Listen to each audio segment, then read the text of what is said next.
ఎక్కడున్నాడు వీడు? ఆ దొరికాడు. Hold on. గుర్తుంది నాకు. మ్యూచువల్ ఫండ్ అండ్ ఈటీఎఫ్ కి మధ్య డిఫరెన్సేగా చెప్తా విను. Concept wise mutual funds and exchange traded funds రెండు ఒకటే. అవి ఒక గ్రూప్ ఆఫ్ కంపెనీస్ ని రిప్రజెంట్ చేస్తాయి. కానీ రెండిటి మధ్య 4 ఇంపార్టెంట్ డిఫరెన్సెస్ ఉన్నాయి. మ్యూచువల్ ఫండ్స్ లో మనం ఒక కంపెనీ లేదా ఫండ్ హౌస్ ద్వారా ఇన్వెస్ట్ చేయాల్సి ఉంటుంది. డైలీ ఒక్కసారి మాత్రమే చేంజ్ అవుతుంది, mostly at the end of the day. అదే ఈటీఎఫ్స్ స్టాక్స్ లాగా ఎక్స్చేంజ్ లో లిస్ట్ అయి ఉంటాయి. అంటే ఎలాగైతే మనం స్టాక్స్ ని ఒకే రోజు అమ్మడం కొనడం చేయగలుగుతామో అలాగే ఈ ఎక్స్చేంజ్ ట్రేడెడ్ ఫండ్స్ ను కూడా అమ్మడం కొనడం చేయొచ్చు. బేసిక్ గా ట్రేడ్ చేయొచ్చు. ఇది అన్నిటికన్నా major difference.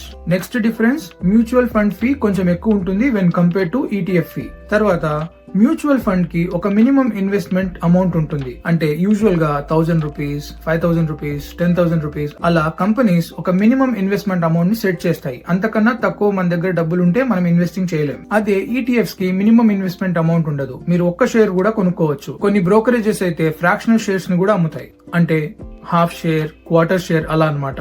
Next difference, management style.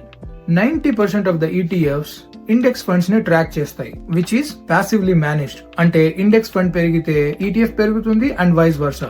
అదే మ్యూచువల్ ఫండ్స్ లో ఇండెక్స్ ఫండ్స్ తో పాటు ఇండివిజువల్ పోర్ట్ఫోలియోస్ కూడా ఉంటాయి. అంటే ఒక ఫండ్ మేనేజర్ తన ఎక్స్పర్టీస్ అండ్ నాలెడ్జ్ ని బట్టి డిఫరెంట్ కంపెనీ షేర్స్ ని కొనడం అమ్మడం చేస్తూ ఉంటారు. వీటిని యాక్టివ్లీ మేనేజ్ మ్యూచువల్ ఫండ్స్ అంటారు. థ్యాంక్స్ రా, ఇప్పుడు ఒక క్లారిటీ వచ్చింది. ఇలాంటి మరిన్ని ఫైనాన్షియల్ టిప్స్ అండ్ నాలెడ్జ్ కోసం ఛానల్ ని ప్లీజ్ సబ్స్క్రైబ్ చేసుకోండి.